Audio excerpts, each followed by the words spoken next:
कोई ऐसा फेवरेट भजन जो आपको बहुत अच्छा लगा? हारे का तू है सहारा साबरे। तो कितना ज़्यादा इम्पोर्टेंट होता है एक भगवान का सहारा लेना। प्रभु श्री राम हो या कृष्ण हो, किसकी लाइफ इजी? दुर्योधन की माँ तो फिर कृष्णा जी को श्राप देती हैं कि जैसे हमारे कुल का नाश हुआ है तो तुम्हारे भी कुल का नाश होगा। कि हर तरफ मैं नहीं था, माँ जो मार रहा था वो भी मैं था, पर जो मर रहा था वो भी मैं था। और विभीषण को ऑफ कोर्स आज भी ताना नाम से दिया जाता है कि ना कुंभकर्ण ने भी विभीषण को पूरी थी। महाभारत और रामायण से हम क्या सीख सकते हैं? Mahabharat every character teaches you either how to live या not to live. Krishna ji ने जो गीता का ज्ञान था वो महाभारत के युद्ध के बीच में ही क्यों दिया? हर जगह को समझ में नहीं आ रहा है, कब आप गीता उठाइए। सो हेलो एवरीवन, मेरा नाम है आयुष और मैं हूं टॉक विद फील का फाउंडर। जैसा कि आप सभी लोग जानते हैं, हमारे पॉडकास्ट में काफ़ी तरह के लोग आते हैं। बिजनेसमैन आते हैं, एस्ट्रोलॉजर आते हैं, न्यूमरोलॉजर आते हैं, एंटरप्रेन्योर्स आते हैं। लेकिन जब एक रियल स्टोरीज हम सुनते हैं और रियल कहानी के साथ आते हैं तो हम इस पॉडकास्ट से बहुत कुछ सीखते हैं। आज मैं आपको ऐसी किसी पर्सनैलिटी से मिलवाने वाला हूँ जिनका नाम है शुभ्रा महेश्वरी जी। और आज हम जिस पॉडकास्ट के बारे में बात करने वाले हैं उस पॉडकास्ट में हम लोग रामायण के बारे में जानेंगे, महाभारत के बारे में जानेंगे। स्पेशली पेरेंट्स को तो ये पॉडकास्ट पूरा सुनना चाहिए और सुनने के बाद अपने बच्चों को भी सुनाना चाहिए, क्योंकि आज के पॉडकास्ट में वो सारी बातें होने वाली हैं जो आपको डेली लाइफ में प्रॉब्लम्स होती होंगी, जो बच्चों के फ्यूचर को बहुत ज़्यादा मैटर करेगा, जो बच्चों के लिए बहुत ज़्यादा कीमती है पॉडकास्ट। तो आइए स्वागत करते हैं शुभ्रा महेश्वरी जी का। मैं कैसे हैं? बिल्कुल ठीक है। कैसे लग रहा है हमारे स्टूडियो में आकर? बहुत अच्छा, you made it really good and it feels very holy. स्वागत है मैम आपका। Ma'am first of all I want to know कि थोड़ा सा आप हमारे व्यूअर्स को अपने बारे में बताइए, थोड़ा सा अपनी जर्नी शेयर करिए, थोड़ा सा इंट्रोडक्शन दीजिए आपका। So I'm basically from Mumbai and पैदाइश, schooling, everything from Mumbai. Then I did my course in company secretary and it just happened that हमारे घर पे एक when my children used to study, वहाँ भी वैदिक मैथ्स की क्लास का एक ब्रोशर आ रहा था where the parents could go and attend. When I went to the Aurobindo ashram, you know, in the middle of the session there was a break and उन्होंने पूछा anyone who would like to sing any bhajans and तो भजन में ना हम ज़्यादा नखरे नहीं करते, तो I just raised my hand, I went there, I sang Krishna का भजन and from next day onwards they stopped asking who is going to sing a bhajan. They directly used to call me, हाँ जी शुभ्रा जी आइए भजन करने. So it became a regular affair. Then they used to organize bhajan evenings by Shubhra Maheshwari. And then they realized, देखो एक होता है meditation का भजन, कृष्ण के भजन में कभी मेडिटेशन तो नहीं हो सकता है, उसमें हमेशा लॉट ऑफ मस्ती या डांस, सेटिस्फैक्शन लेवल तो बहुत तेज है ब्रो, अलग ही लेवल का होता है. So then they called me one day and they said, you know, the children really enjoy all your bhajan sessions. Why would you do something for the children? And I really loved the idea because मुझे भी ऐसा लग रहा था कि जो अगली पीढ़ी है वो कहीं ना कहीं कनेक्ट छूट रहा है उनका. एंड मैं ये नहीं बोलूँगी कि उनकी गलती है, देखो आज हमें इसलिए पता है क्योंकि हमसे अर्लियर वालों ने हमें बताया.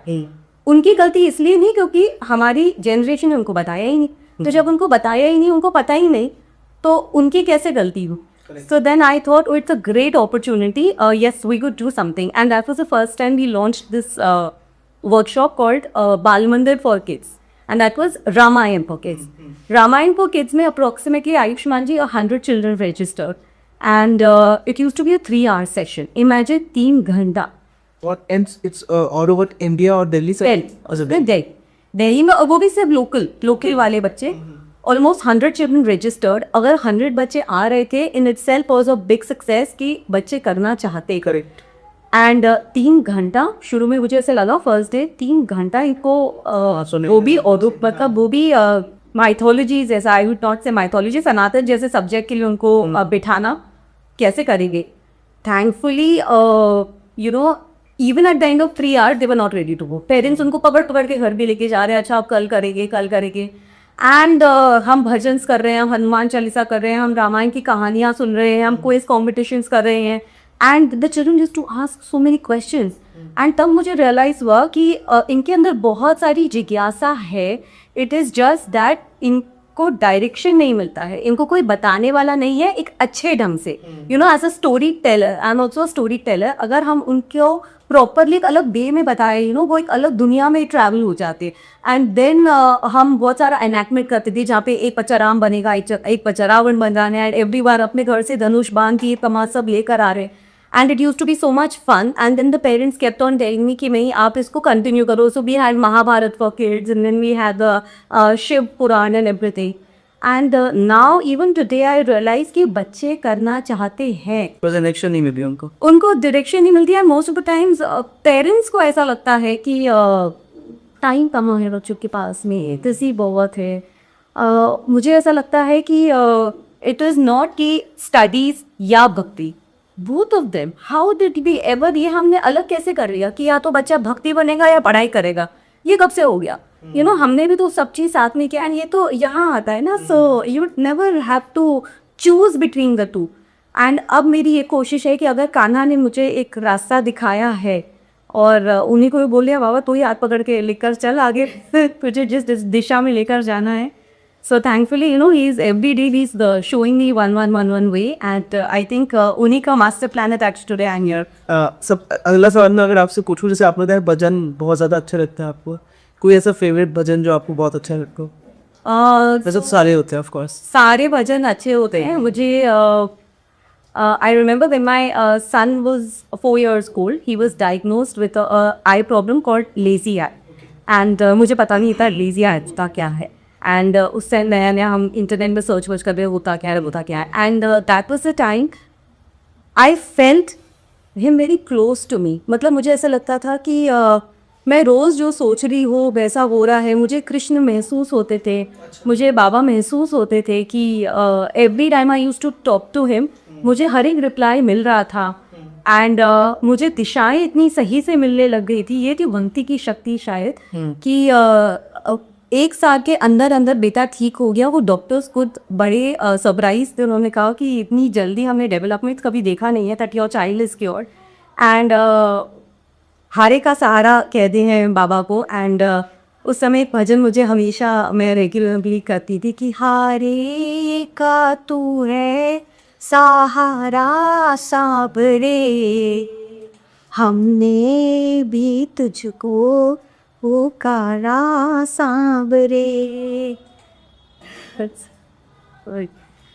So that was the time I really felt कि हम ना इतना भी आगे बढ़ो, हम 1 कदम आगे बढ़ो, वो 4 कदम बढ़ने के लिए तैयार है। हम वो 1 कदम तो नहीं बढ़ रही है, आप थोड़ा बढ़ो आगे, वो हमेशा तैयार। वो कहाँ गया है? वो कहीं गया ही नहीं है, वो तो हमारे साथ ही है, हर पल है, हम महसूस करना है बस उसको। आजकल मैम लाइफ में ना काफ़ी ज़्यादा प्रॉब्लम्स सबकी लाइफ में आती रहती हैं, और आपकी लाइफ में भी जैसे आपने बताया आती रहती है।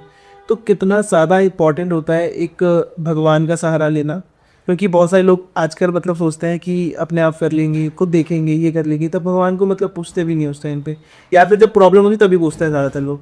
प्रॉब्लम्स आई थिंक हर एक के लाइफ में थी, है, रहेगी।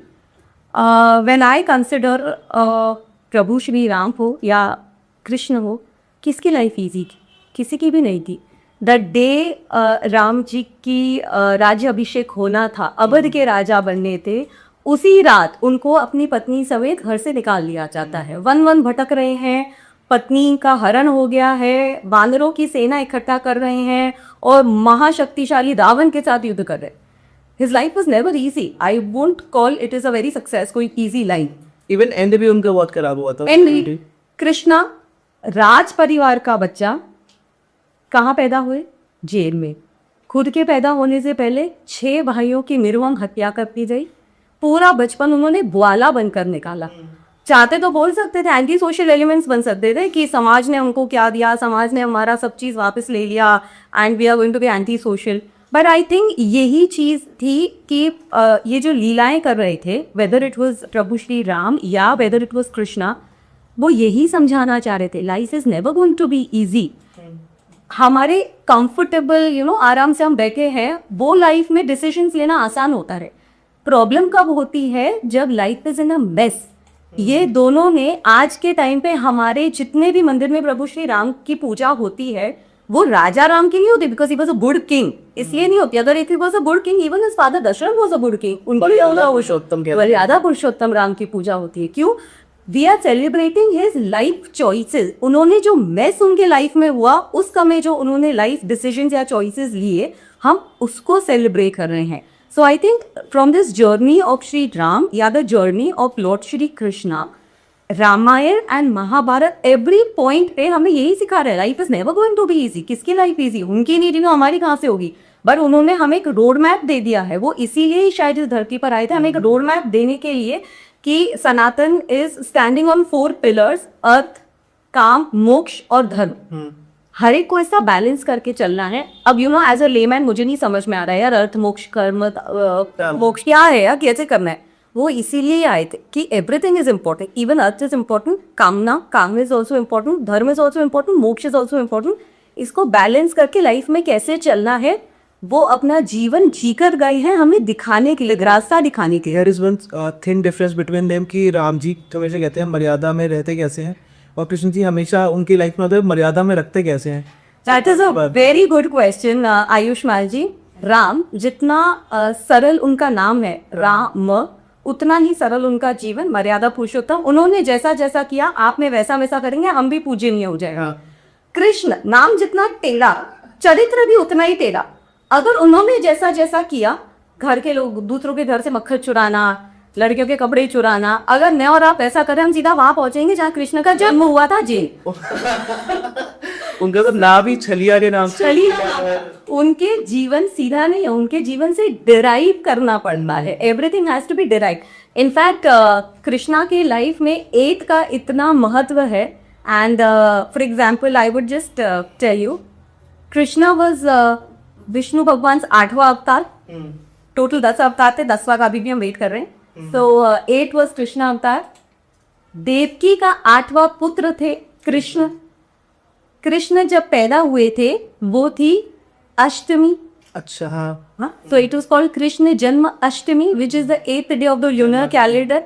जिस समय वो पैदा हुए थे उसको 8वां प्रहर कहते हैं, जब सबसे ज्यादा डार्कनेस होती है. सो अगेन 8, 8वां प्रहर. कृष्ण भगवान की कितनी पत्नियां हैं? 8. So he had 8 wives.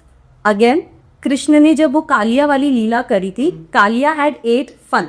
हाँ. सो 8 फन वाले Kaliya.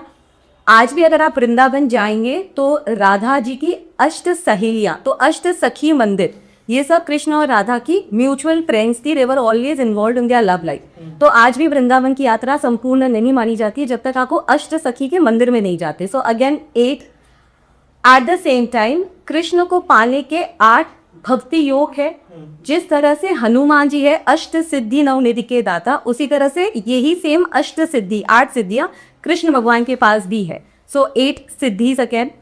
8 actually is the sign of infinity. Krishna clearly said he is infinite, he is always being there. But अगर हम इसमें थोड़ा सा और डीप जाए, अगर मैं 4 पॉइंट्स बनाती हूँ, सतयुग, त्रेता युग, द्वापर युग, कलयुग. कलयुग के बाद फिर से सतयुग, फिर से त्रेता, द्वापर, कलयुग. सतयुग, it goes round and round and round and it becomes the number 8. Now this 8 actually अगर आप देखो तो it also represents शिवा का डमरू. Now every time शिव जी अपना डमरू बजा रहे हैं एक पूरा युग परिवर्तन को. So things are so deeply rooted. तो जैसे आपने कहा कि राम जी का जीवन चरित्र प्ले, बट कृष्ण के जीवन से हमें बहुत सारी चीजें डिराइव करनी पड़ती है. Not only in Ramayana, I would say every character in Mahabharata will teach the children either how to live या हाउ नॉट टू लिव. और मैं ये नहीं बोलती हूँ कि महाभारत में पांडव हमें ये सिखाते कि कैसे जीना है, नहीं. मुझे पांडव में सबसे बड़े युधिष्ठिर से ये समझ में आया कि कैसे नहीं जीना है, क्या चीजें नहीं करनी है, क्या चीजें नहीं करनी है. जब दुर्योधन ने युधिष्ठिर को द्विक्यूट सभा में इनवाइट किया, ऑलमोस्ट सभी ने मना किया. द्रौपदी ने मना किया मत जाओ, अर्जुन ने मना किया don't play, but you know he had to play because नहीं मुझे चैलेंज दिया, मैं तो एक्सेप्ट करूंगा.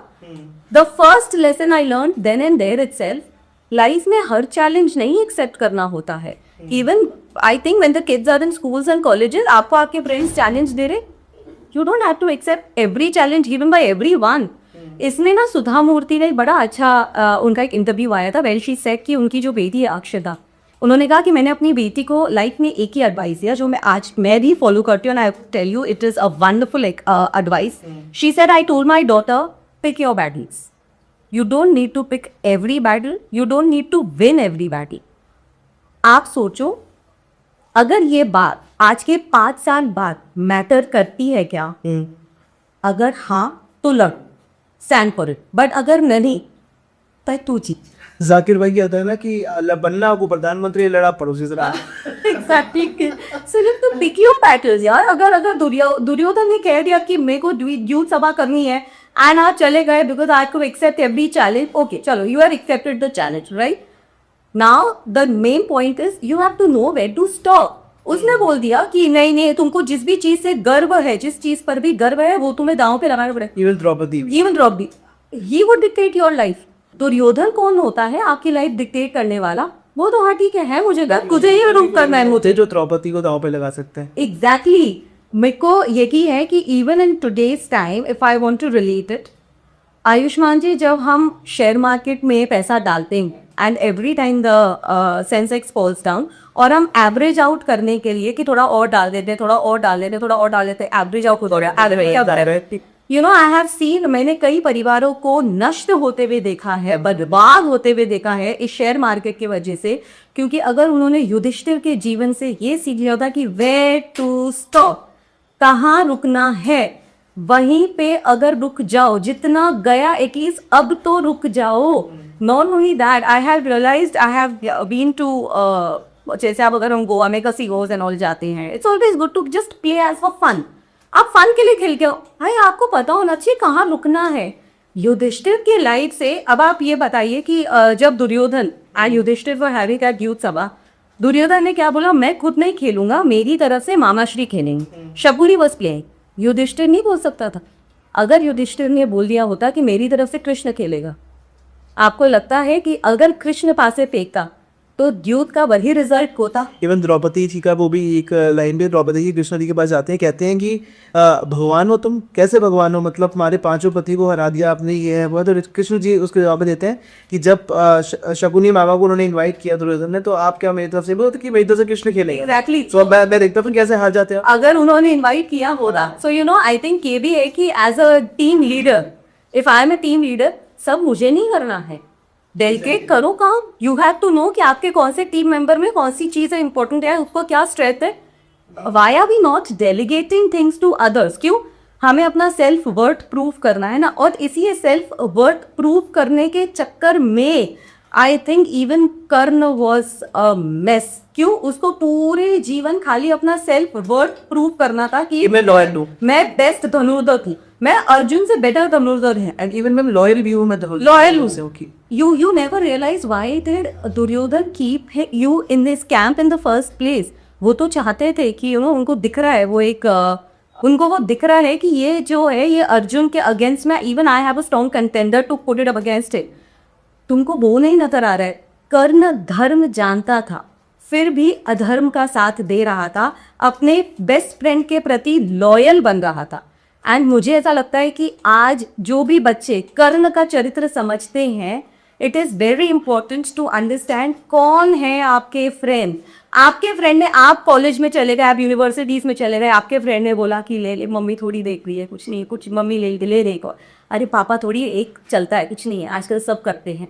और आप सब करने लग जाते हो जस्ट बिकॉज आपके बेस्ट फ्रेंड को बुरा नहीं लगे, या that feeling of being left alone कि अगर मैंने इनके साथ में सिगरेट्स नहीं पी या ड्रग्स नहीं लिया या शराब नहीं पी तो मैं अकेला हो जाऊंगा, मैं इनके ग्रुप का पार्ट नहीं रहूंगा. It is very important to understand, अगर एक दोस्ती इस वजह से टूट जाती है कि आप उनके साथ बैठ के सिगरेट और दारू नहीं पी रहे हो, तो क्या वो रियल में आपका दोस्त है? Is he really your friend? Do you really want to be with him? मेरा अच्छा दोस्त तो कभी नहीं बोलेगा कि गलत चीजें करता. तभी वेट करो. इट इज ओके अगर आप 2 साल अकेले भी हो और आपको लग रहा है कि आपका कोई best friend, keep your inner circle very small. आपका एक भी अच्छा दोस्त हो ना, अर्जुन का अगर एक ही अच्छा दोस्त था, कृष्ण ताल दिया, अगर एक भी अच्छा दोस्त है, इट इज ओके. आपको भीड़ नहीं चाहिए लाइफ में. I need a lot of my friends, ऐसा भीड़ नहीं चाहिए.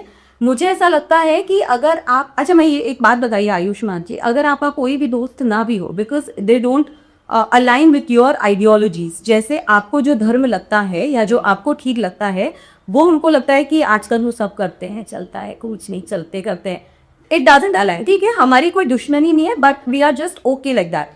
मुझे एक बात बताओ, अगर आपको अकेले भी रहना पड़े कुछ टाइम तक, क्या आपको अपनी कंपनी इतनी बोरिंग लगती है कि आप खुद के साथ में ही टाइम स्पेंड नहीं कर सकते हो? तो सोचो आप कितने बोरिंग आदमी हो कि आप अपने साथ ही टाइम, आपके आपके साथ कौन रहेगा? नोट, एंड ये पता है कब होता है? जब आप मेंटली इतने स्ट्रांग हो ना कि आपको कोई फर्क नहीं पड़ता है कि कौन आपके बारे में क्या सोचता है। एंड ये मेंटल स्ट्रेंथ मैं सीखी हूँ, मैं खुद सीखी हूँ पर्सनली द्रौपदी से। अपने ही घर में, अपने ही बड़े बुजुर्गों के सामने, अपने ही पति के सामने घसीट कर लाई गई द्रौपदी।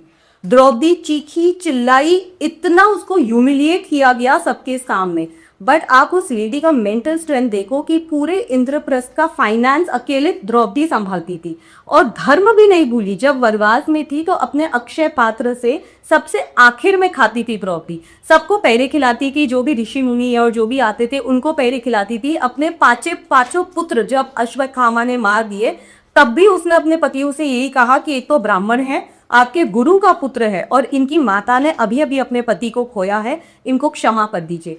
मुझे लगता है ट्रू फेमिनिज्म थी द्रौपदी, इतना मेंटली स्ट्रॉन्ग लेडी थी वो। आज के टाइम पे एक पेपर गलत हो जाता है, बच्चे एक एग्जाम में फेल हो जाते हैं। I have seen in institutes कि उनका सिलेबस नहीं कंप्लीट हो रहा है। Have you seen the amount of suicides happening all over? they commit suicide also, हाँ। I mean all across India किस बात पे सुसाइड हो रहा है भाई? आई मीन ये एक पॉइंट है कि जब मैं इन बच्चों के साथ में काम कर रही हूँ, I have been working with the kids for a pretty long time now, and मैंने मार्क्ड डिफरेंस देखा है बिटवीन चिल्ड्रन जिन्होंने आइडेंटिफाई किया है भक्ति की शक्ति को, और वो बच्चे जो अभी भी उसको आइडेंटिफाई नहीं कर पा रहे हैं। There is a huge difference कि आप एक एग्जाम में लूजर हो सकते हो, आप किसी पर्टिकुलर इवेंट में लूजर हो सकते हो, आप लाइफ में लूजर नहीं हो सकते। There is always going to be a plan B which is a better plan. Even I think it's a most important part is sangat also, कि संगत ही जैसी आपकी होगी, क्योंकि द्रौपदी के साथ ही भी ऑफ कोर्स कृष्ण जी थे जो इतना समझाते थे, और अंत में भी कोई नहीं आया तो कृष्ण जी आए बचाने। Krishna, so you again here chill with your friends very wisely, it is okay, एक ही होगा तो भी चलेगा, क्यों चाहिए आपको झुंड? और जितना बड़ा झुंड होगा ना, आप सबको अपना सेल्फ वर्थ प्रूव करते करते करते करते आपको सबसे वैलिडेशन चाहिए that whatever I am doing is right or wrong, तो आपको सबसे वैलिडेशन चाहिए। आपकी life will be a mess. you have to have a very close inner circle। बस यही लोग मुझे मैटर करते हैं। बाकी अगर आप ये भी देखोगे कि अगर आपको सबसे वैलिडेशन चाहिए, I would also give an example here of one of the brothers of Duryodhan, Vikarna. Now most of the people know about Duryodhan and Dushasan because they were the bad ones. Vikarna, he was the only Kaurav who stood, and जिसने बोला कि भैया इन द्रौपदी का चीरहरण के समय he was the only one who stood up and he said नहीं, जो आप कर रहे हो वो बहुत गलत है। हिम्मत थी उसमें बोलने की। He stood up. Life gave him 2 choices, बोलना है या नहीं बोलना है। He picked up the right choice कि नहीं, मैं बोलूंगा, मैं एटलीस्ट बताऊंगा कि भाई जो आप कर रहे हो वो गलत कर रहे हो। ठीक है, उसने बात नहीं मानी दुर्योधन ने, अलग बात है। Even during the Mahabharata war when Bhishma Pitamah openly said कि अभी भी किसी को साइड्स चेंज करना है तो आप चेंज कर सकते हो। Yuyutsu change the side. Vikarna again had 2 choices कि मैं साइड चेंज करूं या नहीं करूं। उसने सोचा नहीं, मुझे पता है मेरा भाई गलत है, मैं फिर भी अपने भाई के साथ में ही खड़ा रहूंगा। सो इन एवरी मोमेंट, हर समय जीवन आपको 2 चॉइस हमेशा देगा। It will always give you 2 choices, you will have to pick. It might be a difficult choice, आपको पता है आप अकेले हो उस चॉइस में, येट अगर आपको पता है कि ये चॉइस सही है, go with that choice. And I am very sure जब आपकी अंतरात्मा को बता देती है, अभी पहले के टाइम पे हम बोलते थे कि देवता एंड असुर, अभी सब अपने अंदर ही है। So there would be an inner voice who will always tell you, and आपको पता रहता है कि ये मैं कर रहा हूँ गलत है या सही है। यू विल ऑलवेज नो, अगर आप सही कर रहे हो क्या, आपको छुपाने की जरूरत नहीं पड़ेगी दुनिया से। तो अगेन मैम जब महाभारत हो गई पूरी, जब कृष्णा जी ने मतलब पूरे कुल का नाश कर दिया एक तरीके से, मतलब कहीं ना कहीं अर्जुन के थ्रू हुआ, उस टाइम बीच में अर्जुन का मन भी बहुत घबराया, तो कृष्ण जी ने वापस से पूरी गीता का मतलब उन्होंने विस्तार किया कि सामने कोई अपना ही खड़ा क्यों ना हो, फिर भी तुम्हें लड़ना है क्योंकि सही का साथ देना है तुम्हें। तो फिर जब उनकी माँ आती है, दुर्योधन की माँ, तो फिर कृष्णा जी को श्राप देती हैं कि जैसे हमारे कुल का नाश हुआ है तो तुम्हारे भी कुल का नाश होगा। बट कृष्णा जी ने जो भी करा वो तो सही किया था एकदम, फिर वापस उनके साथ ऐसा क्यों हुआ? तब उन्होंने खुद ने रिप्लाई भी किया था। कृष्ण ने गांधारी से कहा कि हर तरफ मैं ही था, माँ जो मार रहा था वो भी मैं था, पर जो मर रहा था वो भी मैं था। अर्जुन में भी मैं था, पर माँ दुर्योधन में भी मैं था। इस पूरे महाभारत में यदि सबसे ज़्यादा कुछ भी झेला गया है तो कृष्ण ने कहा माँ मैंने ही झेला है। आज आप मुझे श्राप दे रहे हो, मैं भी आपका पुत्र नहीं हूँ, मैं हमेशा आपके साथ ही रहूँगा। एंड देन गांधारी अर्जुन, अगर आज हम गांधारी के पॉइंट ऑफ व्यू से महाभारत देखें तो उनके हिसाब से कृष्ण से ज़्यादा गलत तो कोई गई ही नहीं। बट इसी में मैं वापस आती हूँ कि कृष्ण ने अर्जुन से पूछा, अर्जुन ने कहा कि कन्हैया कैसे पता चलेगा कि घोर कलयुग आ चुका है, कलयुग आ रहा है। तो कृष्ण ने कहा कि बाहर जाओ और देखो क्या है और मुझे आके बताना क्या है। तो अर्जुन गए बाहर और आके बोला कि एक चीज़ मुझे बड़ी अजीब लगी जो मैं बाहर गया था। क्या देख के आए? मैंने देखा कि गाय ना अपने बछड़े को बहुत प्यार कर रही है, अपने जीत से चाट रही थी, वो बछड़े के ना खून निकलने लग गया, लेकिन वो माता चाटे ही जा रही है, उसको तकलीफ हो रही है बच्चे को, पर फिर भी गाय नहीं छोड़ती है। ये प्रथम चरण है कलयुग का, या प्रचुर चरण है। माँ बाप अपने बच्चों को इतना पैम्पर करे, इतना लाड़ करेंगे ना उनका, उन्हें समझ नहीं आएगा कि ये उसके जीवन के लिए हानिकारक हो रहा है। They are not making him strong. तुम उसको इतना पैम्पर करो, उसने हाथ रखा चीज ला के दे रहे हो विदाउट इवन अंडरस्टैंडिंग कि वो चीज़ उसके लिए रिक्वायर्ड है कि नहीं है। अब मैं हॉस्पिटल्स जाती हूँ, आई हैव सीन बच्चे एक हाथ में उनके स्लाइन चढ़ी हुई, दूसरे हाथ के मोबाइल लेके पड़े। क्यों? पेरेंट्स दे रहे हो, बिना मोबाइल के खाना ही नहीं खाता, मैडम क्या करे? वो मैंने उनको बोला ये आपकी गलती नहीं है। कृष्ण बोल कर गए थे कि माँ बाप अपने बच्चों को इतना ओवर पैम्पर करेंगे वो बच्चे के लिए हर्टफुल होगा। It is going to actually development, under development हो जाएगा। पेरेंट्स नहीं मानी। ये प्रथम चरण था एंड यही हुआ था गांधारी एंड धृतराष्ट्र। ये आई डोंट थिंक सो जो वो दुर्योधन के प्रति था वो प्रेम नहीं था, वो मोह था। वो मोह था। एक बहुत बड़ा डिफरेंस है जो उन्होंने विष्णु भगवान ने द्रोणाचार्य से भी कहा था कि आपका जो अश्वत्थामा के प्रति मोह है, उसने कहा मोह थोड़ी है, प्रेम है। कह रहे प्रेम होता ना तो वो बंधन नहीं होता, प्रेम तो मुक्त कराता है, बंधन का ये तो आप कैसे उसको बांध के रखे हुए हो। प्रेम एक ऐसी चीज होती है जिसमें जैसे अर्जुन ने कहा कि अगर माँ बाप अपने बच्चों के लिए इतना करते हैं, उनको पालते हैं, पोसते हैं, बड़ा करते हैं, उन पर इतना खर्चा करते हैं, तो क्या भविष्य में उनको अपेक्षा नहीं होनी चाहिए कि हमारे बच्चे हमारी सेवा करें? कृष्ण ने बड़ा सुंदर किया। कृष्ण ने कहा कि जो भी आप अपने बच्चों के लिए करते हो वो प्रेम है या व्यापार है? प्रेम है ना, तो अदला बदली में कि मैंने तुम्हारे लिए किया, तुम मेरे बदले में ये करोगे, ये तो व्यापार हुआ ना, बिजनेस हुआ। तो आपका तो प्रेम हुआ ना। प्रेम तो बंधन मुक्त होता है कि मैंने तेरी, जैसे माली होता है वो पेड़ को उगाता है, उसको पूरी अपेक्षा होती है कि मुझे इसमें से कुछ मिलेगा।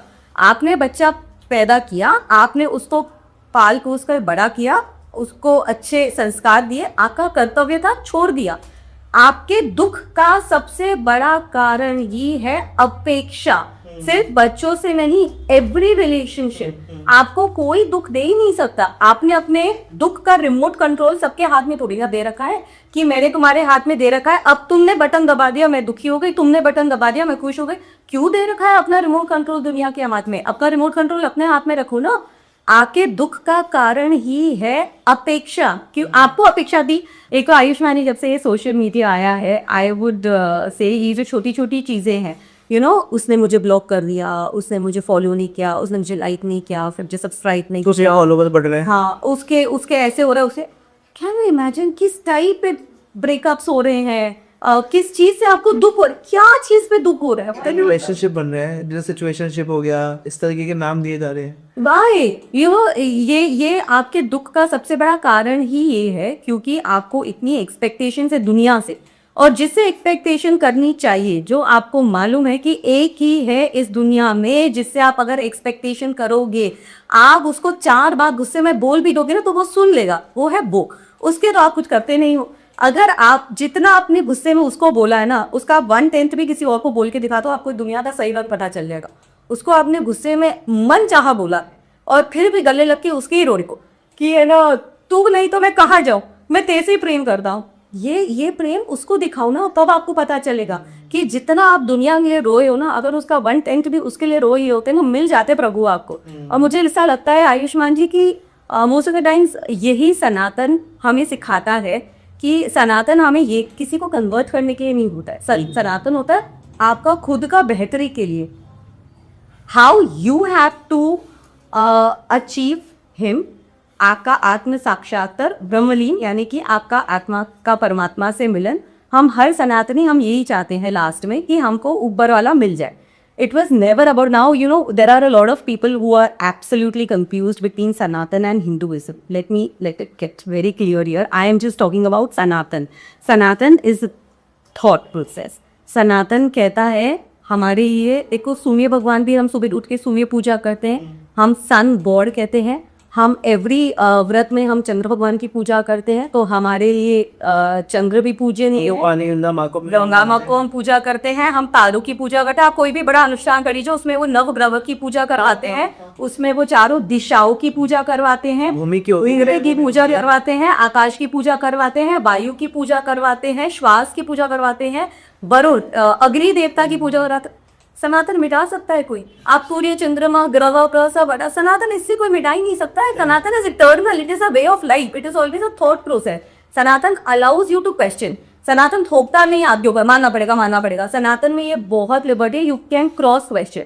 Difference is Sanatan and Hinduism लोग समझते नहीं, इट्स अ ज्योग्राफिकल आइडेंटिटी। जैसे राजस्थान के हैं, बंगाल के हैं, वैसे ही पर्शियन लोग जो थे वो स को ह बोलते थे।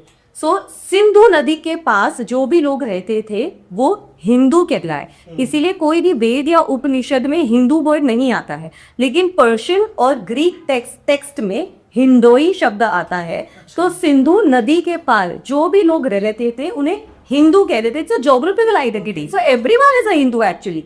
अब उसमें देयर वर डिफरेंट ग्रुप्स जो ये कहते हैं कि कुछ लोग कहते हैं ऐसे करने से भगवान जी मिल जाते हैं, कोई कहते हैं ऐसे करने से भगवान जी मिल जाते, ठीक है, उनके सबके अपने अपने रिचुअल्स है। But Hinduism was always a geographical identity, it was never, Sanatan is a source, Hinduism अलग अलग। वो भी तीज त्योहार क्यों मनाते हैं? अगर आप देखोगे तो पहले के जमाने के जो लोग थे ना वो गॉड फियरिंग थे, तो anything related to science, for example जैसे पीपल का पूजा करते हैं, वो पीपल की पूजा क्यों करते हैं? साइंस उसका ये कहता है कि people is the only tree जो रात में भी ऑक्सीजन देता है, हेंस अगर उसको काटेंगे तो ऑक्सीजन का लेवल गिर जाता है, हेंस उसको पूजनीय बना दिया गया। अब पूजनीय बना दिया गया, अब लोग वैसे तो पता नहीं पूजा करते हैं ना करते, बिकॉज अब सब लोग उस टाइम पे गॉड फियरिंग थे, तो उसको किसी न किसी देवी देवताओं के साथ में जोड़ दिया गया। Every festival that you see was connected to some god, but every festival have some science and logic behind it. Correct. तो मुझे ऐसा लगता है कि अगर आज भी आपके घर के बच्चे एनी रिचुअल या ट्रेडिशन फॉलो करने से मना करते हैं कि नहीं मैं ये नहीं करूँगा, इसका लॉजिक क्या है? एवरीथिंग हैज़ अ लॉजिक, और अगर उसका लॉजिक नहीं है, फॉर एग्जाम्पल मैं बताती हूँ किसका लॉजिक नहीं है। जैसे पहले के ज़माने में अगर हम, आपको याद होगा, हम ट्रेन या बस से कहीं से भी जाते थे और नीचे नदी आती थी तो हम उसमें कॉइन फेंकते थे। ये बोलते थे कि अगर हम कॉइन फेंकेंगे ना तो हमारी विश पूरी नदी। पहले के ज़माने में लोग कॉइन क्यों फेंकते थे? वो कॉइन होते थे कॉपर के और वो पानी पीते थे। सो जब आप वो कॉपर का कॉइन फेंकते थे तो पानी में कॉपर का कंटेंट बढ़ता था, because that was drinkable water. In today's time ना तो वो कॉइन कॉपर का है और ना ही वो पानी कोई पीता है। It is now become redundant. So as socio-economic development happens, you have to understand कि कुछ रिचुअल्स पहले क्यों बनाया गया था, आज के टाइम में उसका कोई वैल्यू या बेस नहीं। फॉर एग्जाम्पल आज के कई हजार साल पहले when women used to get her menstruation या पीरियड, तो इतनी सुविधाएं नहीं थी, तो ये होता था कि ये 3 दिन वो घर पे रेस्ट करेगी, खेतों का काम नहीं करेगी, कुछ नहीं करेगी, she will take a rest, it is a resting period. अब क्या हुआ? Now we have all the facilities, but suddenly वो टैबू बन गया। Oh no no she is now impure, now she can not come out, वो कुछ मंदिर नहीं जा सकती है, ठीक है, वो घर के काम नहीं कर सकती है, वो कोई फेस्टिवल में नहीं जा सकती है, why because she is impure. From when that she this become impure, अगर वो इम्प्योर होती तो कामाख्या देवी में मेला लगता क्या, when the goddess is menstruating. So sometimes if the child is questioning that, अगर वो आपसे क्रॉस क्वेश्चन कर रहा है और आपको अगर नहीं पता, इट इज ओके. उसी टाइम पे मत बोलो कि है ना हमारे घर में ऐसे ही होता है, करना पड़ेगा, वो कभी नहीं करेगा. समाज क्या बोलेगा, लोग क्या बोलेंगे, उसको कोई फर्क नहीं पड़ता है. ये तो आप बच्चों को बोलो ही मत कि उसको ना समाज को क्या लगेगा और लोग क्या कहेंगे, उनको कोई फर्क नहीं पड़ता. अगर आपको उसके पीछे का साइंस नहीं पता है, take time out, just tell को it's a lovely question about stuff, let me come back to. I am sure इसके पीछे का कोई साइंस होगा, चलो अपन साथ में मिलकर घूमते कि इसके पीछे का लॉजिक क्या था, साइंस क्या था. एक बार अगर बच्चों को उस ट्रेडिशन या कल्चर के पीछे का साइंस पता चल जाए, आयुष्मान जी मैं आपको गारंटी देती हूँ मेरे आपसे ज्यादा वो करेंगे, because now they have understood the science and the logic behind it. Correct. Even if I tell you, ये एक स्पाइरल सर्कल है. Okay, now this is called the Fibonacci pattern. Nature में काफी सारी चीजें हैं जो फिबोनाची पैटर्न में आती है, जैसे कि शंख है, जैसे कि पाइन कोन्स है, Fibonacci pattern. It is a spiral pattern. क्या आप जानते हैं कि भारत में जो 12 ज्योतिर्लिंग है, ये भारत में इस फिबोनाची पैटर्न में सिचुएटेड है. Imagine the level of science that our forefathers had, कि भारत में ये पूरे jyotirlinga has been established in this Fibonacci pattern. Fasting, जब भी हमारे 2 नवरात्रे आते हैं साल में, एक मार्च के टाइम पे आता है, एक सितंबर अक्टूबर के टाइम पे आता है. अगर आप गौर करें, पहला नवरात्रे आते हैं जब हम विंटर से समर की तरफ जा रहे हैं, एंड सेकेंड नवरात्रे आते हैं जब हम समर से विंटर की तरफ आ रहे हैं. दोनों ऋतु परिवर्तन का समय है. ऋतु परिवर्तन when our bodies immunity is at its weakest, virus and bacteria are at its strongest. उस समय क्यों ये फास्टिंग किया गया था, ताकि बॉडी का डिटॉक्सिफिकेशन हो सके ऋतु परिवर्तन के समय. But as again I said you, अगर मैं आपको नॉर्मल होती ना डिटॉक्सिफिकेशन करना है यार, मतलब 9 दिन कुछ नहीं खाएंगे, हल्का खाएंगे, शायद ना मानते. हमने इनको रिलेट कर दिया आर्यता के 9 रूप से. Now everyone is doing. So there are a lot of things जो साइंस बैक्ड है, जिसका प्रॉपर साइंस एंड एक्सप्लेनेशन है. अगर आपके बच्चे आपसे जानना चाहते हैं साइंस, बता दो उनको. आपको नहीं पता है तो give yourself also some time. It is okay. हो सकता है देखो आपके टाइम पे नहीं था इंटरनेट, आपको नहीं पता था, आपके पेरेंट्स ने आपसे करवाया, आपने करने लग गए. बट आज की जनरेशन अगर आप चाहते हो तो give yourself also some time. उनको बोलो हाँ ठीक है हम बना करके हम साथ में करेंगे. Let us understand the science and the logic behind it. तो जैसे रामायण हमने देखा है, विभीषण भी जो राम जी के भक्त थे और हनुमान जी भी राम जी के भक्त थे, बट पूजा हर जगह और हमेशा हनुमान जी की होती है. और विभीषण को ऑफ कोर्स आज भी एक ताना नाम से दिया जाता है कि विभीषण निकलेगा, तू ये निकलेगा, घर का भी है, महावरा है. तो ये क्यों मैम, ये सच का साथ दिया था? नहीं, अगर आप देखोगे तो ये बात ना कुंभकर्ण ने भी विभीषण को बोली थी कि तू जिसका भक्त है राम का, उनके जीवन से कुछ तो सीखा होता, भाई के प्रति भाई का प्रेम तो देखा होता कि कैसे भाई एक दूसरे के साथ में स्ट्रांगली खड़े थे. तूने अपने भाई को तब त्याग दिया जब उसको तेरी सबसे ज्यादा जरूरत थी. एंड द सेम थिंग किसने किया था? सुग्रीव ने. उन्होंने विभीषण को भी ही सेड कि तुम मेरा साथ दे रहे हो, मैं तुम्हें लंका का राजा बना देता हूँ. एंड सुग्रीव को भी ये कहा था कि तुम मेरा साथ दे रहे हो, मैं तुम्हें किष्किंधा का राजा बना देता हूँ. Both of them he made the Kings, and दोनों ही इस लालच में शायद आ गए कि ओह हम अब राजा बन जाएंगे. जो भी हनुमान जी ने किया प्योर निश्चल प्रेम से किया. एंड इसीलिए आज भी आप देखोगे तो हनुमान जी की पूजा की जाती है. बट वहीं पे ही जहाँ पे सुग्रीव और विभीषण, इन दोनों के आपको एक भी बंदर नहीं मिलेंगे all over India. You think Hanuman ji को कोई भी प्रलोभन देने की जरूरत पड़ी थी? एनीथिंग कि मैं तुम्हें यहाँ पर राजा बना दूंगा, मैं तुम्हें ये लाके दे दूंगा, वो लाके दे दूंगा. Nothing. Everything that he did Hanuman ji was out of pure bhakti. उसके बाद भी हनुमान जी सीता जी को बचाने जाते हैं लंका में, तो वहाँ पे भी जब पूछा था कि तुम कौन हो, कोई नहीं आ सका, तुम कैसे आ गए इतनी दूर, और मतलब लंका के अंदर कैसे आ गए बिना रावण की उसके परमिशन के बिना. तो वो छूटते कहते हैं कि मैं राम, अपना नाम भी नहीं बताते, बोलते हैं राम दूध में मात जानकी, है ना। तो मतलब ये कितना बड़ा चीज़ सीखने वाली चीज़ है, बैठे क्यूट की मतलब अपना नाम तक, और कोई हम में से अगर बहुत जा रहे मैं कोई ना आ सका मैं आ गया आपके, तो ये कितना इंपॉर्टेंट लाइफ में भी कि अपने आप को पीछे रख के अपने जो जिससे सीखा है आपने, मेंटर है आपकी जो, उनसे उनका कितना सम्मान है, क्योंकि उनके पास एक चीज़ है जो कभी आपके पास आ रही, वो है एक्सपीरियंस। एक्सपीरियंस। तो इस पे मैं आपको इसके लिए बहुत अच्छी बात बताती थी, जो अभी आपने कहा कि हनुमान जी को कभी अपना नाम तो चाहिए ही नहीं था। तो जब महर्षि वाल्मीकि जी ने अपनी रामायण लिखी और वो अपनी रामायण अर्पण करने गए शिव जी के पास में, तब उन्होंने देखा कि वहां पे हनुमान जी पहले से मौजूद है। हाँ। हनुमान जी ने पर्वत पर पहले की रामायण लिख ली थी अपने नाखून से, और हनुमान जी की रामायण इतनी सुंदर थी, अद्भुत रामायण थी, इतनी प्यारी रामायण थी, जिसे देख के जो वाल्मीकि जी उनको बड़ा दुख हुआ। उनको लगा कि मैंने इतनी मेहनत करके रामायण लिखी है, and now see Hanuman ji की रामायण तो मेरे से पहली रामायण है, एंड ऊपर से इट इज बेटर रामायण। तो हनुमान जी ने जब वाल्मीकि जी को देखा, and he was like what happened, I mean you are very sad, and he said कि मैंने रामायण लिखी थी। नहीं नहीं, मेरे को प्रभु को याद करने के लिए कोई किताब या रामायण चाहिए नहीं, मैंने तो उनको याद करने के लिए रामायण लिखी थी।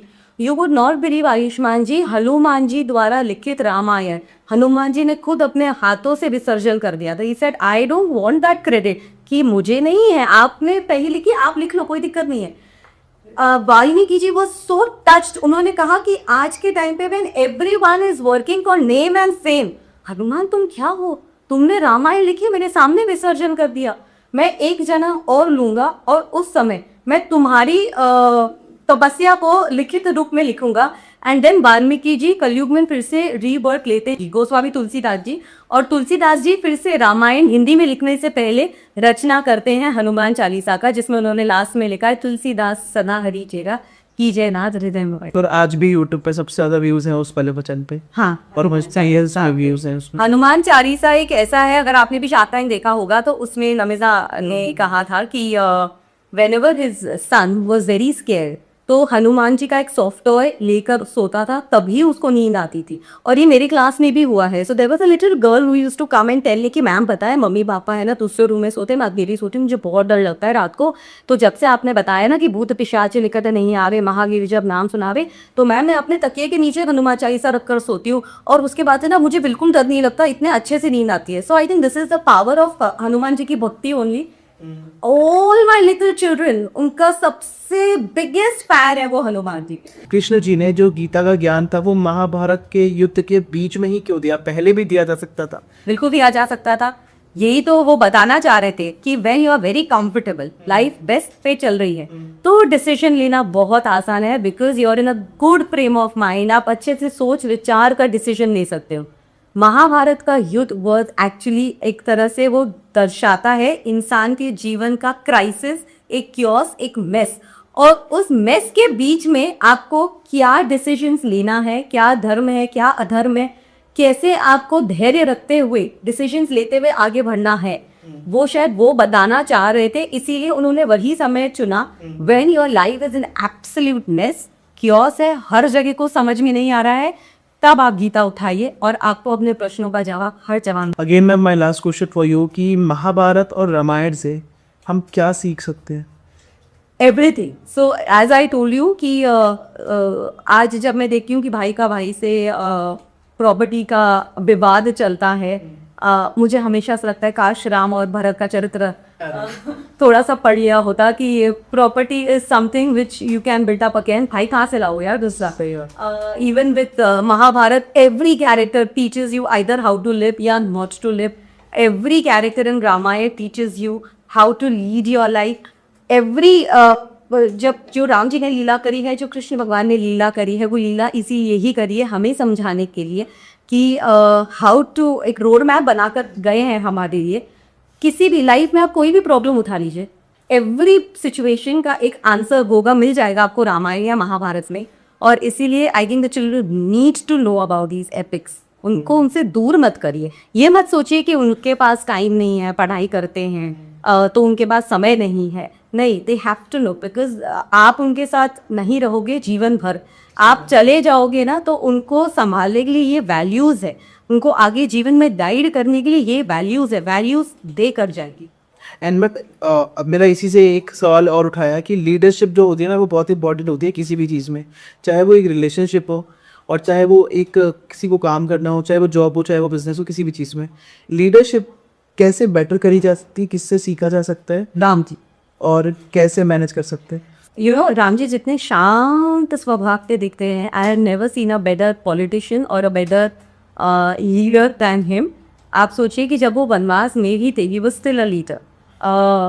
सो व्हेन इफ यू रिमेंबर, जब उनको ऋषि विश्वामित्र लेकर जाते हैं तारकावध के लिए, तब सबसे पहले अहिल्या का उद्धार करते हैं। Ahilya was considered a big Sinner at that time कि ये गौतम ऋषि की पत्नी and she slept with Lord Indra. It was Shri Ram who stood beside her, who forgave her, and he gave a crisp, clear message. There would be no sin not forgivable. हर एक गलती का पश्चाताप होता है। अगर आप सच्चे दिल से पश्चाताप कर रहे हो, श्री राम का नाम ले लिया, आपके 100 गलतियां माफ है। But at the same time जब वो वनवास में थे, इमेजिन बहुत सारे ऋषि मुनि उनका वेट कर रहे थे कि वो हमारे घर आएंगे, बिकॉज एक तब ऋषि मुनि को तो मालूम ही था कि अपनी पत्नी को ढूंढते हुए आएंगे। Even Shabari was waiting at that time. सब ऋषि मुनि का घर छोड़ के ही वेंट टू शबरीज हाउस। सिर्फ घर नहीं गए, खाना खाया, सिर्फ खाना नहीं खाया, उसके झूठे बेद खाए। क्यों? शबरी आइडेंटिफाई कर दी है as the lowest strata of the society, सबसे डाउन ट्रोडन सोसाइटी की थी। जब श्री राम उनके घर जाके उनके झूठे बेद खाते हैं, he was giving a crisp clear message of upliftment of the down trodden. कुछ नहीं बोला, सिर्फ उसके घर गए, उसके झूठे बेर खाए, and suddenly it realize oh he is treating everyone equally, कोई भेदभाव नहीं है। लीव असाइड दैट, जब बाली का वध किया, उन्होंने तुरंत तारा की शादी करवाई सुग्रीव से। जब रावण का वध किया, तब मंदोदरी की शादी करवाई विभीषण से। A big step in widow remarriages. So he was way ahead of his times. Imagine he wanted something, he wanted कि सुग्रीव मुझे हेल्प करे to find my wife. As how very strategic his thought were as a leader, I would say.